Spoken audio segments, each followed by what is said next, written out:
So our main project that we're working on, and we've been working on this for, I would say we're in our second year, is ERP rollout, which the purposes of that is to replace several disparate systems throughout the entire county, planning, zoning, finance, legal. There's a lot of either legacy AS400 type applications, or there are just one-offs that the data is not that great inside of, but they most certainly do not talk. And so we're moving through that, and it's a very difficult process because we're uncovering several business processes that you kind of did not know were that inefficient until you run into them, but that was the purpose of the project. So it's difficult for, I would say, a rural county or even a little bit larger than mine, because most do not have a CISO.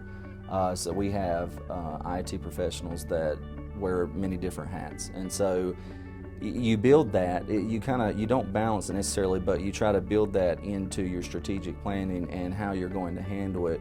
But I would say that it does not get the full focus that you would want to have were you to have a dedicated security staff. However, there are tools from MSISAC. We work closely with the Department of Homeland Security, and that helps offset a lot of that, especially for local governments. It's odd because I don't know that we're like trying necessarily to use technology to make things sustainable. I thought about that question, and what is a natural byproduct is we have business analysts, and so we begin and we look at the business processes, the procedures, the workflows, and we study those and we say, okay, where does technology fit and where does it not fit? And so what we do is we take it at the base level, kind of your Six Sigma type private sector. We look through workflows and we say, okay, why is it that you're doing what you're doing, and what is it you're doing, and what are you trying to accomplish? Once we can see that and it's mapped out, and the end user and the departments can see that, they get a much better picture of, okay, there's some inefficiencies there that we could correct, and then that's when kind of we come in and we say, these technology components could help, some of these we could remove. But we focus it more on the business as opposed to, okay, we have IT and it's coming in to solve all the problems, because it can't until you understand the base. Biggest change that I've seen, so it was a shock coming to local government from the private sector, and so I had to make an adjustment there.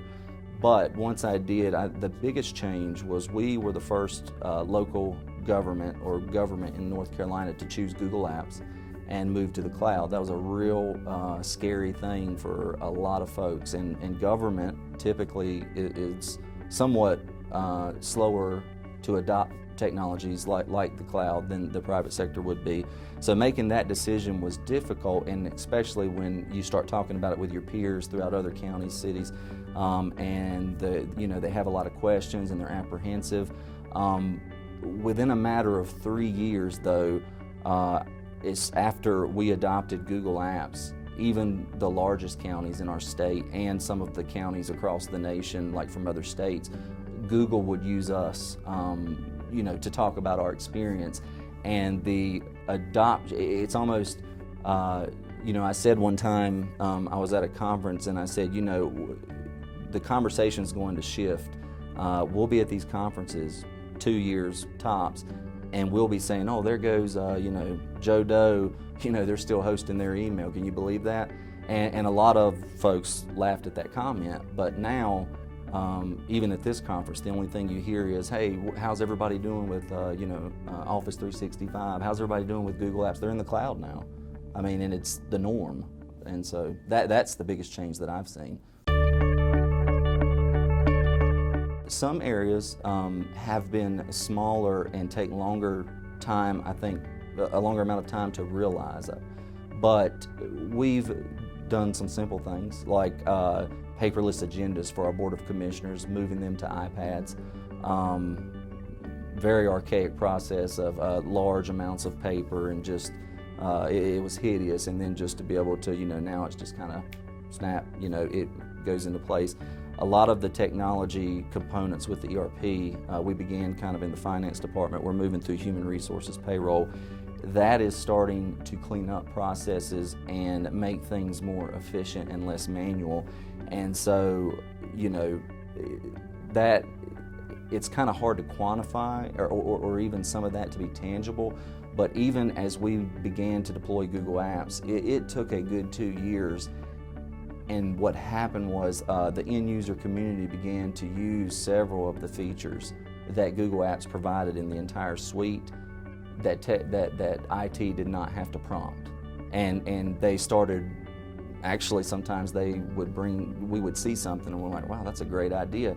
And so you start seeing those efficiency gains, just using simple tools, and things start, people start asking, how in the world did we do, so it doesn't, I guess in that sense, it doesn't have to be major.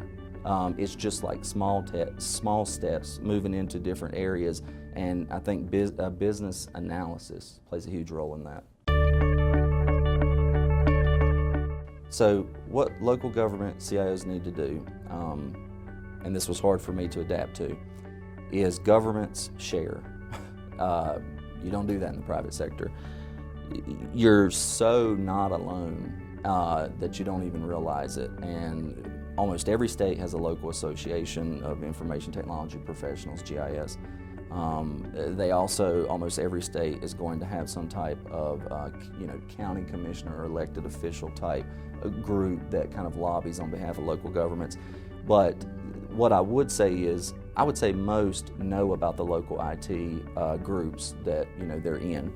What you need to do is, as a CIO, you have to be more public facing and not just focus on those IT groups, but not be scared to get involved with the policy-driven groups like NACO. And so I'm actually one of only, I think it's 3 or 4 non-elected officials that serve as a vice chair for one of the steering committees. That's important because it's the Telecommunication and Technology Committee, and they're commissioners in there. Now, they're perfect to be on the board, and that's what it was designed for. However, they need someone that understands and thinks strategically about technology and can answer questions and serve as a subject matter expert.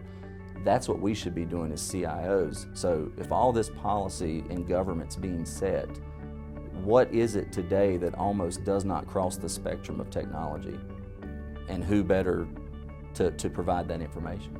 And so I would say it's very easy. You don't even have to beg. You just literally approach those organizations like NACO, NASCIO, there's the municipal League of Municipalities, but you approach those organizations and you would be surprised, oh, a CIO wants to be involved. They love it, and I think that we just have to do that because you have all this knowledge, you see across the entire organization and how policy and things affect the organization. You don't need to hold that back. You need to get involved. You need to be more public facing. You got to get out of the office.